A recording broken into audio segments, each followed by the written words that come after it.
माझ्या प्रिय मित्र मैत्रिणींनो आणि भाविक भक्तांनो, माझ्या परम भक्ती सागर चॅनलमध्ये आपल्या सर्वांचं मनपूर्वक स्वागत आहे. मी या चॅनलच्या माध्यमातून आपल्यापर्यंत भगवद्गीता ही मराठीमध्ये पोहोचवण्याचा प्रयत्न करणार आहे. तर मी सुरुवात करत आहे. अध्याय 7 ज्ञान विज्ञान योग. श्री गणेशाय नमः. जय गुरुदेव. श्री भगवान उवाच. श्री भगवान म्हणाले, हे पार्थ, माझ्या भावनेने पूर्णपणे युक्त होऊन योग अभ्यासाद्वारे माझ्यावर मन आसक्त करून तू मला पूर्णपणे निसंदेह कसा जाणू शकशील ते आत्ता ऐक. तात्पर्य असे की भगवद्गीतेच्या या 7व्या अध्यायात कृष्ण भावनेच्या स्वरूपाचे पूर्णपणे वर्णन करण्यात आले आहे. श्रीकृष्ण हे समग्र ऐश्वर्याने परिपूर्ण आहेत आणि ते आपले ऐश्वर्य कसे प्रकट करतात ते या ठिकाणी सांगितले आहे. तसेच या अध्यायात श्रीकृष्णावर आसक्त होणाऱ्या 4 प्रकारच्या भाग्यशाली व्यक्तींचे आणि श्रीकृष्णाचा कधीच स्वीकार न करणाऱ्या 4 प्रकारच्या दुर्भागी व्यक्तीचेही वर्णन आहे. भगवद्गीतेच्या प्रथम 6 अध्यायात जीवाचे वर्णन विविध प्रकारच्या योग पद्धतीद्वारे स्वतःला आत्मसाक्षात्काराप्रत उन्नत करण्या इतपत समर्थ असणारा अप्राकृत चेतन आत्मा असे करण्यात आले आहे. 6व्या अध्यायाच्या शेवटी स्पष्टपणे सांगण्यात आले आहे की श्रीकृष्णावरील मनाची स्थिर एकाग्रता किंवा दुसऱ्या शब्दात सांगावयाचे तर कृष्ण भावना म्हणजे सर्व प्रकारच्या योगाची परिपूर्णता होय. मनुष्याने जर आपले मन श्रीकृष्णावर केंद्रित केले तरच तो परम सत्याला पूर्णपणे जाणू शकतो. निर्विशेष ब्रह्मयोगी किंवा अंतर्यामी परमात्म्याची अनुभूती म्हणजे परम सत्याचे परिपूर्ण ज्ञान नव्हे, कारण ही अनुभूती केवळ अंशिक असते. पूर्ण आणि यथारूप ज्ञान म्हणजे श्रीकृष्णाचे ज्ञान होणे होय, श्रीकृष्णाचे ज्ञात होणे होय. आणि कृष्ण भावना भावित व्यक्तीला सर्व गोष्टीचा उलगडा होतो. पूर्णपणे कृष्ण भावना भावित मनुष्य जाणतो की श्रीकृष्ण म्हणजेच संशयातील अशा ज्ञानाची परमावधी आहे. विविध प्रकारचे योग म्हणजे कृष्ण भावनेच्या पथावरील पायऱ्या आहेत. जो प्रत्यक्षपणे कृष्ण भावनेचा स्वीकार करतो त्याला आपोआपच ब्रह्मज्योतीचे आणि परमात्म्याचे पूर्ण ज्ञान होते. कृष्ण भावनेच्या योगाभ्यासाद्वारे मनुष्याला परम सत्य जीव, भौतिक प्रकृती आणि साधन सामग्री सहित त्याचे प्राकट्य या सर्व गोष्टीचे पूर्णपणे ज्ञान होते. म्हणून मनुष्याने 6व्या अध्यायाच्या शेवटच्या श्लोकामध्ये सांगितल्याप्रमाणे योगाभ्यास केला पाहिजे. शास्त्रामध्ये सांगितल्याप्रमाणे भगवान श्रीकृष्णाच्या ठायी मनाची एकाग्रता नवविद्या भक्तीद्वारे शक्य होते. या नवविद्या भक्तीमध्ये श्रवणम सर्वप्रथम आणि महत्वपूर्ण आहे. म्हणून भगवंत अर्जुनाला सांगतात की तू क्षुण्ण म्हणजे माझ्याकडून ऐक. श्रीकृष्णापेक्षा अधिक श्रेष्ठ प्रमाणित व्यक्ती कोणी असू शकत नाही आणि म्हणून त्यांच्याकडून श्रवण केल्यामुळे मनुष्याला पूर्णपणे कृष्ण भावना भावित होण्याची सुसंधी प्राप्त होते. यास्तव मनुष्याने शैक्षणिक ज्ञानाने गर्विष्ठ आणि घमेंडखोर झालेल्या अभक्तांकडून श्रवण न करता प्रत्यक्ष श्रीकृष्णांकडून किंवा त्यांच्या विशुद्ध भक्तांकडून ज्ञान प्राप्त केले पाहिजे. श्री भागवत मधील प्रथम स्कंदातील 2ऱ्या अध्यायामध्ये परम सत्य भगवान श्रीकृष्णांना जाणण्याच्या या विधीचे वर्णन पुढीलप्रमाणे करण्यात आले आहे. वेदामधून कृष्णकथा श्रवण करणे किंवा भगवद्गीतेद्वारे प्रत्यक्ष श्रीकृष्णाकडून श्रवण करणे म्हणजेच पुण्यकर्म आहे. आणि जो कृष्णकथा श्रवण करतो त्याला प्रत्येकाच्या हृदयात स्थित असणारे भगवान श्रीकृष्ण सत्यत्वाने वागवतात आणि जो निरंतर त्याचे श्रवण करतात तल्लीन झाला आहे त्याला भक्ताला ते शुद्ध करतात. या प्रकारे भक्ताच्या ठिकाणी सुप्त असणारे दिव्य ज्ञान साहजिकच विकसित होते.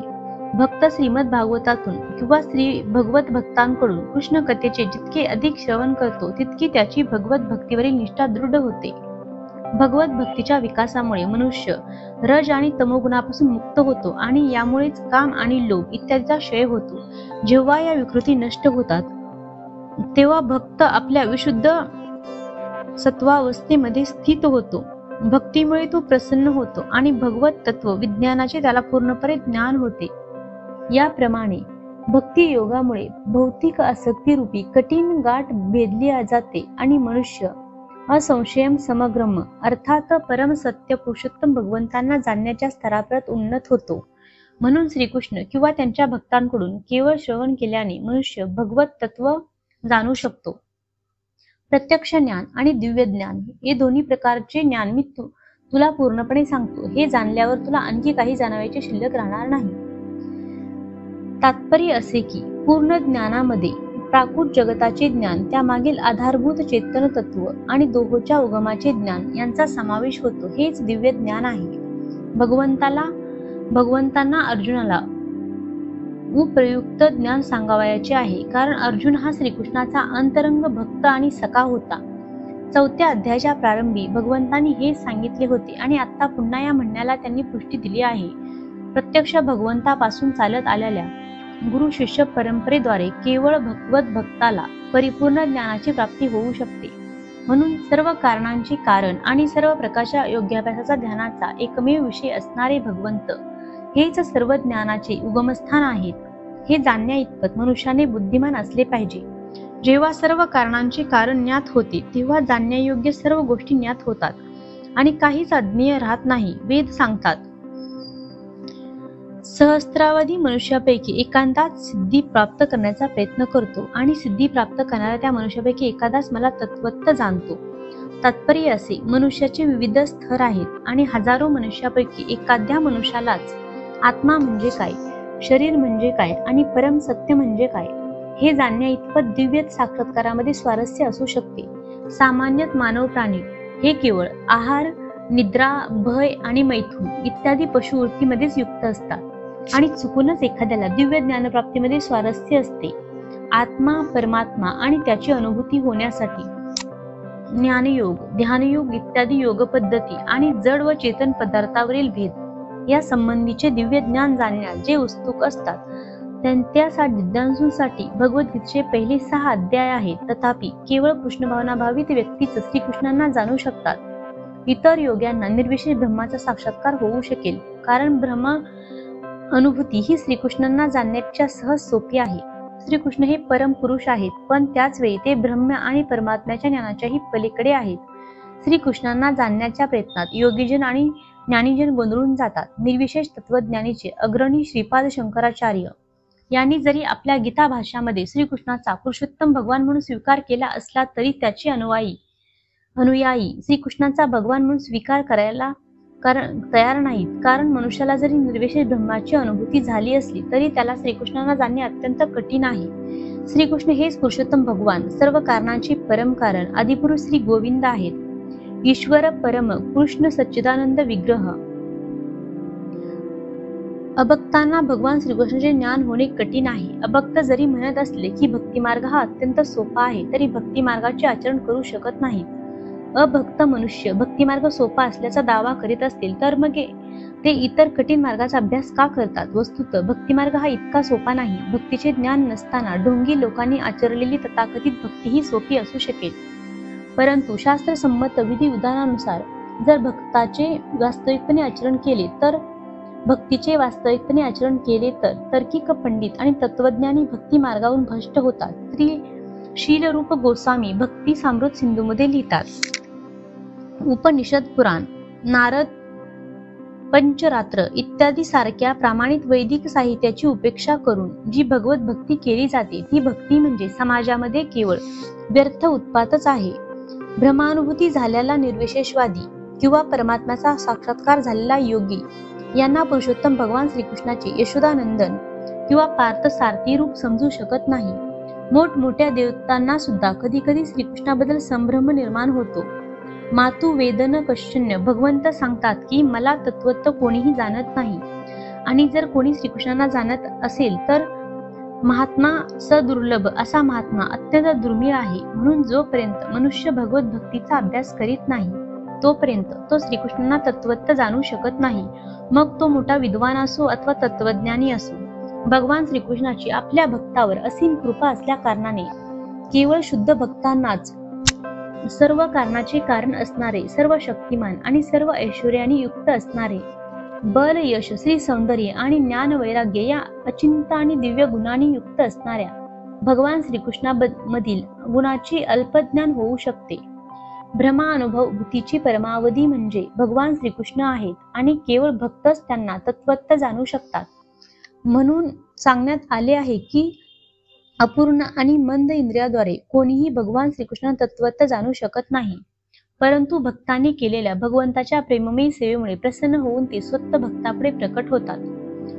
पृथ्वी, पाणी, अग्नी, वायू, आकाश, मन, बुद्धी आणि अहंकार या 8 माझ्या भिन्न प्राकृतिक शक्ती आहेत. तात्पर्य असे की भगवत विज्ञानामध्ये भगवंताच्या स्वरूपस्थितीचे आणि त्यांच्या विविध शक्तीचे विश्लेषण केले जाते. भौतिक शक्तीला प्रकृती असे म्हणतात किंवा सातत्य तंत्रात सांगितल्याप्रमाणे भगवंताच्या विविध पुरुषावताराची शक्ती असेही म्हणतात. प्राकृत सृष्टीच्या निर्मितीकरता भगवान श्रीकृष्णाचे विस्तारित रूप 3 विष्णू रूपे धारण करते. पहिले महाविष्णू हे रूप महत तत्व नावाच्या संपूर्ण भौतिक शक्तीची निर्मिती करते. दुसरे गर्भोदकशाही विष्णू हे रूप प्रत्येक ब्रह्मांडामध्ये वैविध्यपूर्ण निर्मिती करण्यासाठी प्रवेश करते. तिसरे क्षीरोदकशाही विष्णू हे रूप सर्व ब्रह्मांडामध्ये सर्वव्यापी परमात्मा म्हणून विस्तारित होते. परमात्मा हा अणूमध्येही उपस्थित असतो. जो कोणी या 3 विष्णू रूपांना जाणतो तो भौतिक जंजाळातून मुक्त होतो. हे भौतिक जग म्हणजे भगवंताच्या अनेक शक्तीपैकी एका शक्तीची अस्थायी अभिव्यक्ती आहे. भौतिक प्रकृतीतील सर्व कार्यांचे मार्गदर्शन हे या 3 विष्णू रूपाद्वारे केले जाते. या पुरुषांना अवतार असे म्हटले जाते. सामान्यपणे ज्या मनुष्याला भगवत तत्व ज्ञात नाही त्याला वाटते की हे प्राकृत जग जीवाच्या उपभोगासाठीच आहे आणि जीव हेच पुरुष निर्माते, नियंते आणि भौतिक शक्तीचे भोगते आहेत. भगवद्गीतेत सांगितल्याप्रमाणे नास्तिकांचा हा निष्कर्ष खोटा आहे. प्रस्तुत श्लोकामध्ये श्रीकृष्ण हेच प्राकृत सृष्टीचे अधिकारण असल्याचे सांगण्यात आले आहे. प्राकृत सृष्टीचे घटक म्हणजे भगवंताच्या विभाजित शक्ती आहेत. निर्विशेषवाद्यांचे लक्ष ब्रह्मज्योती ही सुद्धा वैकुंठ लोकातील अभिव्यक्त झालेली आध्यात्मिक शक्ती आहे. वैकुंठ लोकामध्ये ज्याप्रमाणे आध्यात्मिक वैविध्य आहे त्याप्रमाणे ब्रह्मज्योतीमध्ये नाही आणि निर्विशेषवादी या ब्रह्मज्योतीचा शाश्वत परमलक्ष्य म्हणून स्वीकार करतात. परमात्मा रूपही क्षीरोदकशाही विष्णूचे अस्थायी सर्वव्यापी रूप आहे. भगवत धामात परमात्मा रूपाची अभिव्यक्ती नित्य असत नाही म्हणून वास्तविक परम सत्य म्हणजे भगवान श्रीकृष्ण आहेत. ते सर्व शक्तिमान पुरुष आहेत आणि विविध प्रकारच्या भिन्न आणि अंतरंगा शक्तीने युक्त आहेत.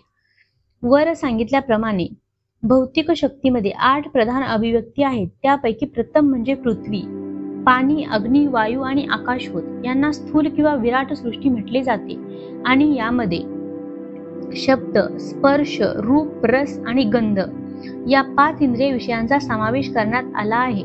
भौतिक विज्ञानात या 10 तत्वाशिवाय इतर कशाचाही समावेश नसतो. परंतु मन, बुद्धी, अहंकार या इतर 3 तत्वाकडे भौतिकवाद्यांनी दुर्लक्ष केले आहे. मानसिक क्रियांचा अभ्यास करणाऱ्या तत्वज्ञानांना सुद्धा पूर्ण ज्ञान नसते, कारण त्यांना सर्व गोष्टीचे उद्गम भगवान श्रीकृष्णाचे ज्ञान नसते. मिथ्या अहंकार, मी आणि माझे हा सांसारिक जीवनाचा मूलाधार आहे आणि यामध्ये भौतिक क्रिया करणाऱ्या 10 इंद्रियांचा समावेश आहे. बुद्धी ही संपूर्ण भौतिक सृष्टी किंवा महत तत्वाचा निर्देश करते. म्हणून भगवंताच्या 8 भिन्न शक्तीद्वारे भौतिक जगताची 24 तत्वे अभिव्यक्त आहेत. ही 24 तत्वे म्हणजे नास्तिक्य सांख्य तत्वज्ञानाची विषय वस्तू आहे. मूलत ही सारी तत्वे म्हणजे भगवान श्रीकृष्णाच्या शक्तीच्या उपशाखा आहेत आणि त्या त्यांच्या मनापासून भिन्न होतात. परंतु अल्पज्ञ सांख्य तत्वज्ञानांना श्रीकृष्ण हेच सर्व कारणाचे कारण आहेत हे ज्ञात नसते. भगवद्गीतेत सांगितल्याप्रमाणे सांख्य तत्वज्ञानाच्या विवेचनाचा विषय म्हणजे भगवान श्रीकृष्णाच्या केवळ बहिरंग शक्तीची अभिव्यक्ती होय. हे महाभाऊ अर्जुना, या व्यतिरिक्त माझी आणखी एक श्रेष्ठ अशी प्रकृती आहे जिच्यामध्ये जीवांचा समावेश होतो. हे जीव कनिष्ठ भौतिक प्रकृतीच्या साधनांचा उपभोग घेतात. तात्पर्य असे की या श्लोकामध्ये स्पष्टपणे सांगण्यात आले आहे की जीव हे भगवंताची पराप्रकृती आहेत. अपरा प्रकृती ही पृथ्वी, पाणी, अग्नी, वायू, आकाश, मन, बुद्धी, अहंकार या विविध तत्वाद्वारे प्रकट होते. भौतिक प्रकृतीचे स्थूल हे दोन्ही स्थूल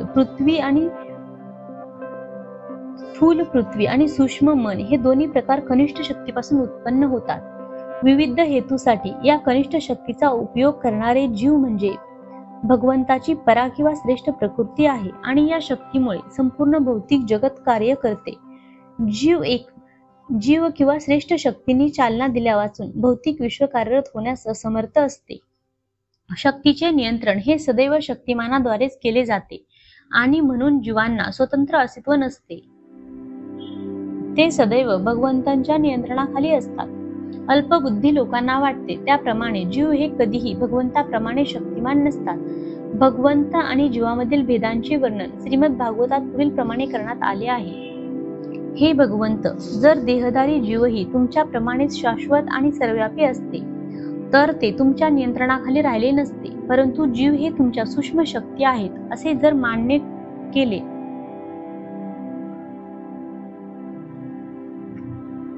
तर ते तुमच्या श्रेष्ठ नियंत्रणाखाली असल्याचे तात्काळ सिद्ध होते. म्हणून यथार्थ मुक्ती म्हणजे जीवांनी तुमच्या अधिपत्याला शरण जाणे होय आणि या शरणागतीमुळे जीव सुखी होऊ शकतात. जीव केवळ आपल्या स्वरूपस्थितीतच नियंत्रित होऊ शकतात. म्हणून जीव आणि भगवंत सर्व बाबतीत समानच आहेत. या अद्वैतवादांचा पुरस्कार करणारे अल्पज्ञानी लोक हे चुकीच्या आणि दृष्ट मताने प्रभावित झालेले असतात. भगवान श्रीकृष्ण हेच केवळ नियंत्रक आहेत आणि सर्व जीव हे त्यांच्या नियंत्रणाखाली आहेत. जीव म्हणजे भगवंताची पराशक्ती आहे, कारण गुणात्मक दृष्ट्या जीव हे भगवंतासारखेच आहेत, परंतु परिणामक दृष्ट्या ते भगवंताशी कधीच बरोबरी करू शकत नाहीत.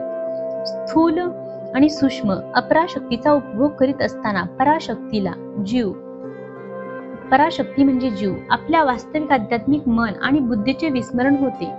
असे विस्मरण त्याला जड तत्वाच्या प्रभावामुळे होते, परंतु जेव्हा जीव भौतिक मायाशक्तीच्या प्रभावातून मुक्त होतो तेव्हा त्याला मुक्तिपथाची प्राप्ती होते. मायेच्या प्रभावामुळे मिथ्या अहंकाराला वाटते की मी जड पदार्थ आहे आणि सर्व भौतिक लाभ माझे आहेत. जेव्हा जीव सर्व बाबतीत परमेश्वराशी एकरूप होण्याच्या संकल्पनेसहित सर्व प्रकारच्या भौतिक संकल्पनातून मुक्त होतो तेव्हा त्याला आपल्या स्वरूपस्थितीचा साक्षात्कार होतो. म्हणून मनुष्य या निष्कर्षापर्यंत येऊ शकतो की गीतेनुसार जीव हे श्रीकृष्णाच्या अनेक शक्तीपैकी एक शक्ती आहे आणि जेव्हा ही शक्ती भौतिक दोषातून मुक्त होते तेव्हा ती पूर्णपणे कृष्ण भावनाभावित किंवा मुक्त होते. सर्व सृष्ट प्राणी मात्राचा उगम या दोन शक्तीमध्ये या जगतामध्ये जे काही भौतिक आणि आध्यात्मिक आहे त्यांचा उत्पत्तीकर्ता आणि प्रलयकर्ताही मीच आहे हे निश्चितपणे जाण. तात्पर्य असे की या अस्तित्वातील प्रत्येक वस्तू म्हणजे जड आणि चेतन तत्वाची निर्मिती आहे. चैतन्य हे सृष्टीचे मूळ आहे आणि पदार्थाची निर्मिती चैतन्यामुळेच होते. भौतिक विकासाच्या विशिष्ट अवस्थेत चैतन्याची निर्मिती होत नसते. या उलट हे भौतिक जग केवळ चैतन्य शक्तीच्या आधाराने अभिव्यक्त झाले आहे. या भौतिक देहाचा विकास देहामधील चैतन्य शक्तीच्या उपस्थितीमुळे होतो. लहान मूल हे बालपणापासून कौमार्य अवस्थेत आणि कौमार्य अवस्थेतून तारुण्य अवस्थेत जाते, कारण त्या ठिकाणी पराशक्ती अर्थात जीवात्मा उपस्थित असतो. त्याचप्रमाणे विराट विश्वाच्या संपूर्ण सृष्टीचा विकास परमात्मा श्रीविष्णू यांच्या उपस्थितीमुळे होतो. म्हणून या विराट विश्वाच्या निर्मितीकरता एकत्रित येणाऱ्या जड आणि चैतन्य शक्ती या मूलत भगवंताच्या दोन शक्ती आहेत आणि म्हणून भगवंत हे सर्व गोष्टीचे मूळ कारण आहेत. भगवंताचा अंश असणारे जीव हे गगनचुंबी इमारत, मोठा कारखाना किंवा शहराच्या निर्मितीस कारणीभूत असू शकतील, परंतु ते विराट ब्रह्मांडाच्या निर्मितीस कारणीभूत असू शकत नाहीत. विराट ब्रह्मांडाच्या निर्मितीस विराट आत्मा म्हणजे परमात्मा कारणीभूत असतो.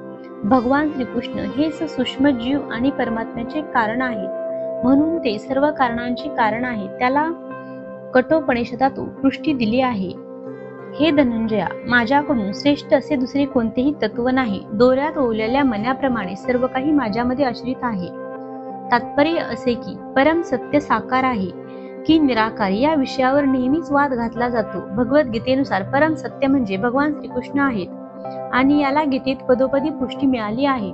विशेषतः या श्लोकात परम सत्य हे पुरुष असल्याचे निष्कर्ष सांगण्यात आले आहे. परम सत्य म्हणजे पुरुषोत्तम श्री भगवान आहेत हे ब्रह्मसंहितेत निश्चितपणे सांगण्यात आले आहे.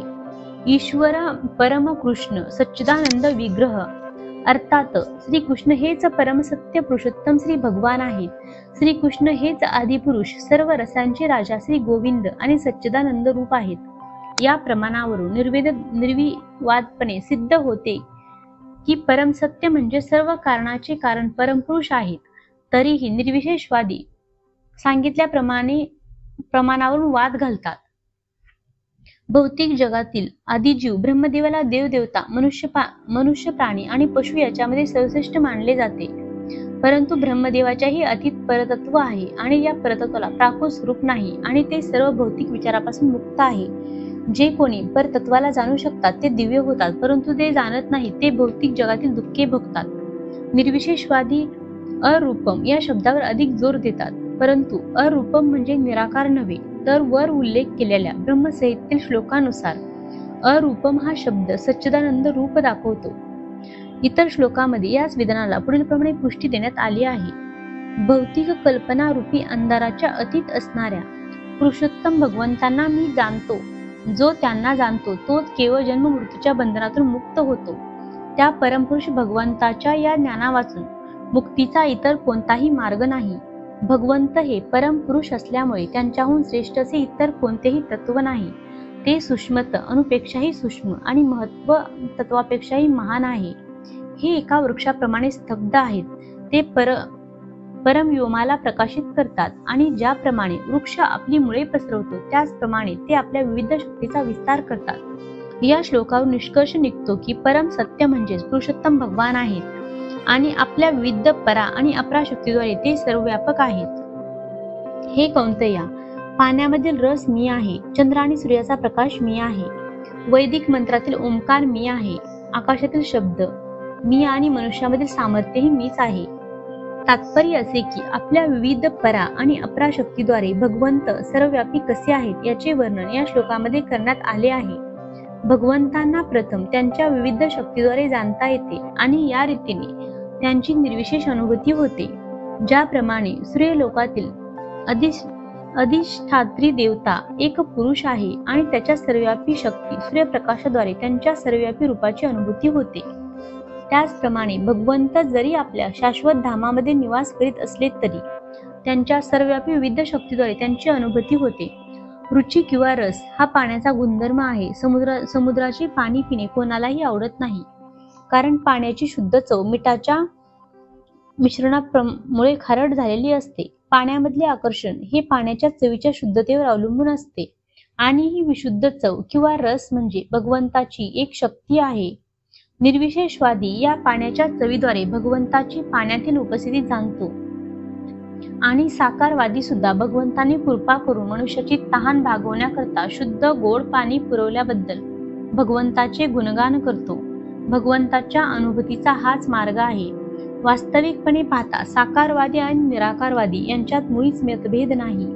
जो भगवंतांना जाणतो त्याला माहीत असते की साकारत्व आणि निराकारत्व हे दोन्ही एकाच वेळी सर्व पदार्थात विद्यमान असतात आणि त्यांच्यात परस्पर विरोधाभास नसतो. म्हणून श्री चैतन्य महाप्रभूंनी आपला सिद्धांत प्रस्थापित केला. चंद्र आणि सूर्याचा प्रकाशी मूल्यत ब्रह्मज्योतीपासून उत्सर्जित होतो आणि ब्रह्मज्योती म्हणजे भगवंताचे निर्विशेष तेज आहे. प्रत्येक वैदिक मंत्राच्या आरंभी असलेला प्रणव अथवा ओंकार हा दिव्य शब्द भगवंतांना संबोधितो. भगवान श्रीकृष्णांना त्यांच्या असंख्य नावाने संबोधण्यास निर्विशेषवादी घाबरतात, म्हणून ते ओंकार या दिव्य ध्वनीचा उच्चार करणे पसंत करतात.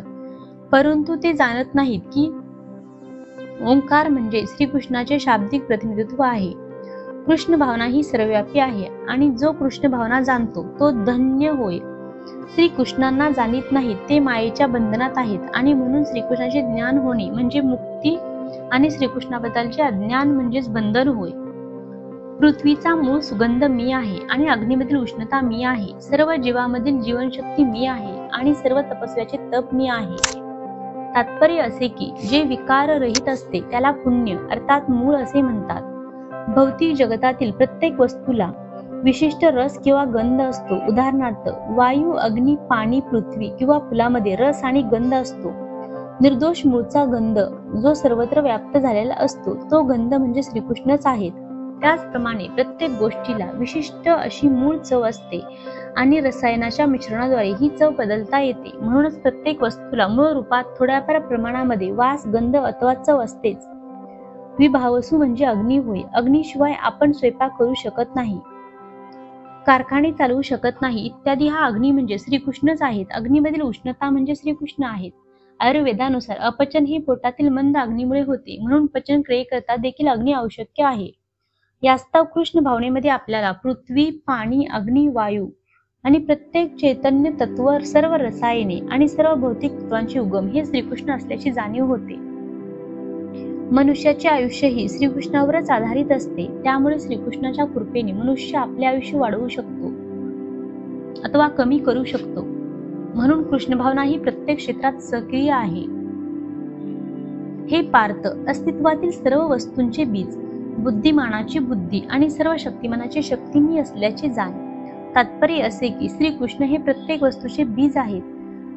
चर आणि अचर असे विविध प्रकारचे जीव आहेत. पशु, पक्षी, मनुष्य आणि इतर अनेक जीव हे चर आहेत. चर प्राणी आहेत, तर वृक्ष आणि वेली हे अचर आहेत. ते हलू शकत नाहीत, केवळ उभे राहू शकतात. एकूण 84 लाख योनी आहेत. त्यापैकी काही चर आहेत तर काही अचर आहेत. परंतु सर्वांच्या जीवनाचे बीज श्रीकृष्णच आहेत. वेदामध्ये सांगितल्याप्रमाणे ब्रह्म किंवा परम सत्यापासून सर्व गोष्टीचा उगम होतो. श्रीकृष्ण हे परब्रह्म आहेत. ब्रह्म हे निर्विशेष निराकार आहे आणि परब्रह्म हे साकार आहे. श्रीमद भगवद्गीतेत सांगितल्याप्रमाणे ब्रह्म हे परब्रह्मामध्ये स्थित आहे. म्हणून वस्तुतः श्रीकृष्ण हे प्रत्येक गोष्टीचे उगम आहेत. श्रीकृष्ण हे मूळ आहेत. ज्याप्रमाणे वृक्षाचे पालन त्यांच्या मुळापासून होते, त्याचप्रमाणे श्रीकृष्ण हे प्रत्येक गोष्टीचे मूळ असल्यामुळे ते या भौतिक सृष्टीतील प्रत्येक वस्तूचे पालन करतात. त्यांची पुष्टी वेदामध्ये करण्यात आली आहे. ते सर्व शाश्वत गोष्टीपेक्षा शाश्वत आहेत. ते सर्व जीवांमधील श्रेष्ठ जीव आहेत आणि केवळ तेच सर्व जीवांचे पालन करतात. मनुष्य बुद्धीशिवाय काहीही करू शकत नाही आणि श्रीकृष्ण सांगतात की बुद्धीचे मूळ ही तेच आहेत. मनुष्य बुद्धिमान असल्याखेरीज भगवान श्रीकृष्णांना जाणू शकत नाही. मी बलवानाचे बल आहे, जे काम तसेच आसक्ती रहित असते. हे भरतश्रेष्ठ अर्जुना, धर्म तत्वाविरुद्ध नसणारा कामही मीच आहे. तात्पर्य असे की बलवान मनुष्याने आपल्या बळाचा उपयोग वैयक्तिक आक्रमणासाठी न करता दुर्बलांच्या संरक्षणात केला पाहिजे. त्याचप्रमाणे धर्मतत्वानुसार कामजीवन हे इंद्रिय तृप्तीसाठी नसून केवळ प्रजू उत्पादन करण्यासाठीच आहे. त्यानंतर आपल्या संततीला कृष्ण भावनाभावित करणे ही मातापित्याची जबाबदारी असते. सात्विक, राजसिक किंवा तामसिक हे सर्व भाव माझ्या शक्तीनेच अभिव्यक्त होतात. एका दृष्टीने मी सर्व काही आहे, परंतु मी स्वतंत्र आहे. मी प्राकृतिक गुणाच्या अधीन नाही, उलट तेच माझ्या अधीन आहेत. तात्पर्य असे की भौतिक जगातील सर्व प्राकृतिक क्रिया 3 प्राकृतिक गुणाच्या प्रभावाखाली होत असतात. या प्राकृतिक गुणाची निर्मिती जरी भगवान श्रीकृष्णापासून झाली असली तरी श्रीकृष्ण गुणाच्या अधीन नसतात. उदाहरणार्थ, राष्ट्राच्या कायद्यानुसार मनुष्याला शिक्षा होऊ शकते, परंतु कायदे बनवणारा राजा कायद्याच्या अधीन नसतो. त्याचप्रमाणे भौतिक प्रकृतीचे सत्व, रज आणि तम हे तिन्ही गुण भगवान श्रीकृष्णापासूनच निर्माण होतात, परंतु भगवान श्रीकृष्ण या गुणाच्या अधीन नाहीत, म्हणून ते निर्गुण आहेत. अर्थात ते प्राकृतिक गुण जरी भगवंतापासून प्रकट झाले असले तरी त्यांचा भक्तावर कधीही परिणाम होत नाही. भगवंताचा हा एक विशिष्ट गुण आहे. त्रिगुणांनी सात्विक, राजसिक आणि तामसिक मोहित झाल्यामुळे हे संपूर्ण जगत त्रिगुणातील आणि अविनाशी असे माझे स्वरूप जाणीत नाही. तात्पर्य असे की संपूर्ण जगात प्रकृतीच्या 3 गुणामुळे मोहित झाले आहे. त्रिगुणांनी जे गोंधळलेले असतात ते जाणू शकत नाहीत की भगवान श्रीकृष्ण हे भौतिक प्रकृतीच्या अतीत आहेत. भौतिक प्रकृतीच्या प्रभावामुळे प्रत्येक जीवाला विशिष्ट प्रकारचे शरीर असते आणि त्यानुसार विशिष्ट प्रकारच्या मानसिक आणि शारीरिक क्रियाही असतात. प्रकृतीच्या त्रिगुणात कार्य करणाऱ्या मनुष्याचे 4 वर्ग असतात. जे सत्वगुणामध्ये असतात त्यांना ब्राह्मण म्हटले जाते. रजोगुणात जे असतात त्यांना क्षत्रिय म्हटले जाते. जे राजस आणि तामस या दोन्ही गुणांनी युक्त असतात त्यांना वैश्य म्हटले जाते. तसेच पूर्णपणे तमोगुणामध्ये जे असतात त्यांना शूद्र म्हटले जाते. त्यांच्यापेक्षाही खालच्या पातळीचे जे आहे ते पशु होत. तथापि या उपाधी कायमच्या नसतात. मनुष्य हा ब्राह्मण, क्षत्रिय, वैश्य अथवा इतर काहीही असला तरी त्याचे जीवन हे अनित्यच असते. परंतु जरी हे जीवन अनित्य असले आणि पुढील जन्मी आपण कोण होणार आहोत याची आपल्याला माहिती नसली तरीही मायाशक्तीच्या प्रभावामुळे आपण स्वतःला भौतिक शरीरच आहोत असे समजतो आणि म्हणून आपल्याला वाटते की आपण अमेरिकन, भारतीय, रशियन किंवा ब्राह्मण, हिंदू, मुस्लिम इत्यादी आहोत. जर आपण त्रिगुणाच्या जंजाळामध्ये अडकलो तर या गुणाचा सूत्रधार असणाऱ्या पुरुषोत्तम भगवंताचे आपल्याला विस्मरण होते. म्हणून भगवान श्रीकृष्ण म्हणतात की त्रिगुणांनी मोहित झालेले जीव जाणत नाहीत की या भौतिक सृष्टीचा आधार पुरुषोत्तम भगवान आहेत. मनुष्य, देवदेवता, पशु इत्यादी जीवांचे निरनिराळे प्रकार आहेत आणि त्यापैकी प्रत्येकजण भौतिक प्रकृतीच्या प्रभावाखाली कार्य करीत असतो आणि त्या सर्वांना पुरुषोत्तम भगवंताचे विस्मरण झालेले असते. जे रजोगुणी, तमोगुणी आणि सतोगुणी आहेत ते सुद्धा परम सत्याच्या निर्विशेष ब्रह्मज्योतीच्या पलीकडे जाऊ शकत नाही. संपूर्ण सौंदर्य, श्री, ज्ञान, बल, यश आणि वैराग्याने युक्त असे भगवंताचे साकार रूप पाहिल्यावर ते गोंधळून जात नाहीत. जर सतोगुणी सुद्धा भगवंतांना जाणू शकत नाही तर रजो आणि तमोगुणाची काय व्यथा सांगावी. कृष्ण भावना ही त्रिगुणाच्या अतीत आहे आणि जे खरोखरच कृष्ण भावनेमध्ये स्थित आहेत ते वास्तविकपणे मुक्तच आहेत. 3 प्राकृतिक गुणाने युक्त असलेली माझी दैवी मायाशक्ती ही अतिशय दुस्तर आहे, परंतु जे मला शरण आले आहेत ते मायेला सहजपणे तरुण पलीकडे जातात. तात्पर्य असे की भगवंताच्या असंख्य शक्ती आहेत आणि या सर्व शक्ती दिव्य आहेत. जीव हे भगवंताच्या शक्तीचे अंश असल्यामुळे जरी दिव्य असले तरी भौतिक शक्तीशी झालेल्या संयोगाने त्याची मूळ पराशक्ती आच्छादित झालेली असते. याप्रमाणे मायाशक्तीमुळे प्रभावित झाल्यामुळे मायेच्या प्रभावातून पार पडणे सहसा शक्य होत नाही. पूर्वी सांगितल्याप्रमाणे परा आणि अपरा प्रकृतीचा उगम भगवंतापासून झाल्यामुळे या दोन्ही प्रकृती नित्य आहेत. जीव म्हणजे भगवंताची शाश्वत परा प्रकृती आहे, परंतु भौतिक प्रकृतीच्या संयोगामुळे विकार उत्पन्न झाल्याने त्याचा मोहही शाश्वत असतो. म्हणून बद्ध जीवाला नित्यबद्ध असे म्हटले जाते. भौतिक प्रकृतीच्या इतिहासात जीव कोणत्या विशिष्ट काळी बद्ध झाला आहे हे कोणीही जाणू शकत नाही. म्हणून अपरा प्रकृती जरी कनिष्ठ असली तरी अपरा प्रकृतीच्या तावडीतून जीवाची सुटका होणे अत्यंत कठीण आहे. कारण भौतिक शक्तीचे नियंत्रण भगवंताच्या इच्छेनुसार होत असल्यामुळे जीव हा भगवंताच्या इच्छाशक्तीवर वर्चस्व प्राप्त करू शकत नाही. कनिष्ठ अपरा प्रकृतीला या श्लोकामध्ये दिव्य असे म्हणण्यात आले आहे, कारण तिचा संबंध भगवंताशी असतो आणि तिचे कार्यही भगवंताच्या दिव्य इच्छेनुसार होते. अपरा प्रकृती जरी कनिष्ठ असली तरी तिचे नियंत्रण दैवी इच्छेमुळे होत असल्या कारणाने सृष्टीच्या उत्पत्ती आणि प्रलयाचे कार्य ती अत्यंत आश्चर्यकारकरित्या करते. वेदामध्ये याला पुढील प्रमाणे पुष्टी देण्यात आली आहे. माया जरी मिथ्या आणि अनित्य असली तरी तिचे सूत्रधार हे परम नियंत्रक पुरुषोत्तम भगवान महेश्वर आहेत. गुण शब्दाचा आणखी एक अर्थ दोर असा होतो. यावरून जाणले पाहिजे की बद्ध जीव हा मायारूपी दोरखंडाने जकडून बांधला गेला आहे. हात आणि पाय बांधण्यात आलेला मनुष्य स्वतःहून स्वतःला मोकळा करू शकत नाही. त्याला सुटण्यासाठी बंधमुक्त मनुष्याचे सहाय्य घेणे जरुरीचे असते. एक बद्ध जीव दुसऱ्या बद्ध जीवाची सुटका करू शकत नसल्यामुळे सुटका करणारा मनुष्य मुक्त असणे आवश्यक आहे. म्हणून केवळ भगवान श्रीकृष्ण किंवा त्यांचे प्रामाणिक प्रतिनिधी आध्यात्मिक गुरुच बद्ध जीवाची मुक्तता करू शकतात. अशा श्रेष्ठ सहाय्यकाच्या अभावी मायेच्या बंधनातून मुक्त होऊ शकत नाही. भगवत भक्ती किंवा कृष्ण भावनेमुळे मनुष्य अशी मुक्ती प्राप्त करू शकतो. श्रीकृष्ण हे मायाशक्तीचे अधिपती असल्यामुळे बद्ध जीवाला मुक्त करण्याची आज्ञा ते आपल्या दुस्तर शक्तीला देऊ शकतात. शरणागत जीवावरील अहेतुकी कृपेमुळे आणि मूलतः भगवंताचा पुत्र असलेल्या जीवावरील पितृतुल्य वात्सल्यामुळे भगवंत त्याला अशी मुक्ती प्रदान करतात. म्हणून भौतिक प्रकृतीच्या निष्ठुर बंधनातून मुक्त होण्याचा एकमेव मार्ग म्हणजे भगवंताच्या चरणकमलांना शरण जाणे होय. शिव किंवा इतर कोणीही नसून केवळ श्रीकृष्णच होत. ब्रह्मदेव आणि शिव हे अत्यंत महान असले आणि प्राय विष्णूच्या समक्ष असले तरी ते असे रजोगुणी आणि तमोगुणी अवतार बद्ध जीवाला मायेच्या बंधनातून मुक्त करू शकत नाहीत. दुसऱ्या शब्दात सांगावायचे तर ब्रह्मदेव किंवा शिव हे सुद्धा मायेच्या अधीन आहेत. केवळ श्रीविष्णू हेच मायेचे अधिपती आहेत आणि म्हणूनच केवळ तेच बद्ध जीवाला मुक्त करू शकतात. वेद तमेव विदित्वा अर्थात केवळ श्रीकृष्णांना जाणल्याने स्वतंत्र होणे शक्य आहे. या वेदवचनात या गोष्टीची पुष्टी पुढील प्रमाणे करण्यात आली आहे. भगवान शंकर पुन्हा स्पष्टपणे सांगतात की केवळ श्रीविष्णूच्या कृपेनेच मुक्ती प्राप्त होऊ शकते. शंकर म्हणतात की मुक्ती प्रदाता सर्वेशा विष्णुरेव न संशय, सर्वांना मुक्ती प्रदान करणारे केवळ श्रीविष्णूच आहेत, यात मुळीच शंका नाही. या अध्यायातील उर्वरित भाग आपण पाहणार आहोत दुसऱ्या भागामध्ये. ही होती भगवद्गीतेच्या अध्यायाची अर्धी कथा. पुढील अर्धा अध्याय आपण पुढच्या भागामध्ये पाहणार आहोत.